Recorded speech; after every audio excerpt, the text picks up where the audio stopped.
Вообще, изначально я думал делать видос только про ПКМ, но так уж получилось, что и другие пушки обновления смогли меня заинтересовать. И так как до СВТ-40 я добрался в первую очередь, начну, пожалуй, именно с нее. Винтовка, которая на первый взгляд должна была быть дешевой версией СВД, хотя куда уж дешевле, крутит эту самую СВД на 7 залупах. То есть буквально СВТ проигрывает исключительно в двух аспектах. В том, что ее нельзя замодить, и в стоковой эргономике. Но при этом отдача СВТ на 60 пунктов меньше, чем у СВД. Дисперсия меньше на 7 пунктов, ну и финальный гвоздь в крышку гроба, еще и конвергенция у СВТ чуток лучше. Да и в целом, если посмотреть на весь ряд ДМРок, то в параметрах отдачи конкурировать с СВТ в базовом варианте могут разве что РСАС и G28, которые стоят бешеных денег. Ну, есть еще, конечно, ВСС, но ВСС это вообще про другое. А так, получается, что СВТ в 40 обходят такие винтовки, как М1А, СР-25, РФБ,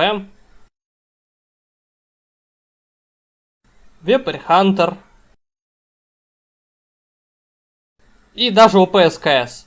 Понятное дело, что балансировочные меры тут выступает низкая эргономика и невозможность установки какого-либо прицела, кроме ПУ.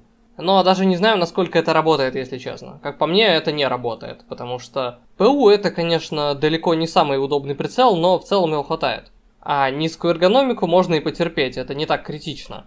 Зато, в отличие от СВД, мы можем работать спамом, а также огрызаться на ближней-средней дистанции, где нужна какая-никакая темповая стрельба. А в сравнении с винтовками в 308 мы имеем более мощный и притом более доступный боеприпас.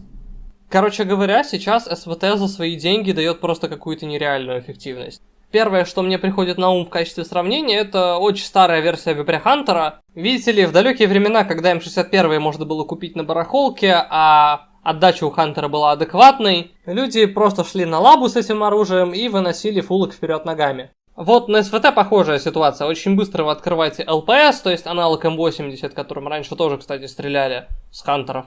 Ну и хорошие патроны 7,62/54 находятся на локациях. К тому же у СВТ даже есть плюсы над тем Хантером. Как минимум, вон емкость магазина и возможность заряжать винтовку без магазина, то есть по патрону. Коротко пару слов скажу и про АВТ. АВТ это буквально то же самое, что СВТ, только с темпом стрельбы 750 выстрелов в минуту. И можете буквально встречать самую ДПСную пушку в игре. Отдача у нее, конечно, далеко не самая приятная, я бы сказал, вообще неприятная. Но это вытекает не из-за того, что сами параметры отдачи высокие, а из того, что темп стрельбы большой. Также на АВТ нельзя поставить оптику, то есть это исключительно карабин для стрельбы на ближней и средней дистанции. Но больше каких-то громких слов я про него сказать не могу, потому что, по сути, это действительно совершенно та же СВТ, только с опциональной возможностью отпинать кого-нибудь автоогнем на дистанции метр. Вот, буквально. Сама СВТ вызвала у меня все-таки больший диссонанс. Нужно ли ее нерфить? Вопрос хороший. С одной стороны, да, нужно, потому что она объективно просто перестреливает все ДМРки в своем ценовом сегменте. Особенно забавно это все смотрится на фоне Вепря Хантера, у которого отдача больше, чем в 3 раза больше, чем у СВТ. Поэтому сейчас я очень попрошу бафнуть эту винтовку, она не заслуживает такого забвения.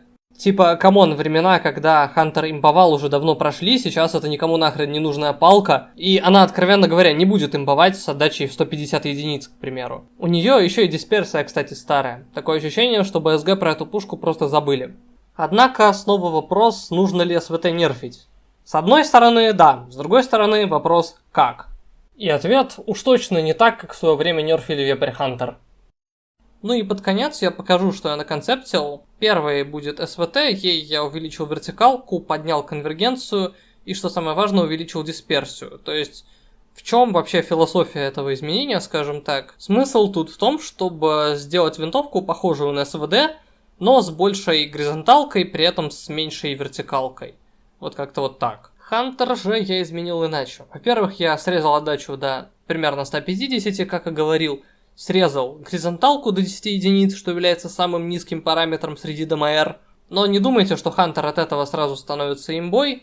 Нет, это все еще винтовка, на которую максимальная емкость магазина 10 и нет никаких обвесов. Просто теперь он имеет более приятный паттерн и вот такую вот фишечку в виде низкой горизонталки. Мне кажется это прикольным. Также и СВТ, и Хантеру я увеличил отдачу камеры, чтобы было побольше импакта от выстрела. Ну и на этом, в принципе, все. Мне не до конца нравится этот концепт, потому что мне слишком большой кажется отдача как на Хантере, так и на СВТ. Но если урезать отдачу двум этим оружием сильнее, то они начнут имбовать на фоне других винтовок. А если срезать отдачу другим винтовкам в стоке, то имбовее станут, ну, например, М1А и СР-25, у которых и так отдача очень низкая в мета-билдах. Ну и тут мы как бы снова возвращаемся к проблеме имбовости обвесов, из-за которой мы просто не можем забалансить и стоковое оружие, и метовое оружие так, чтобы и то имело свое место в игре.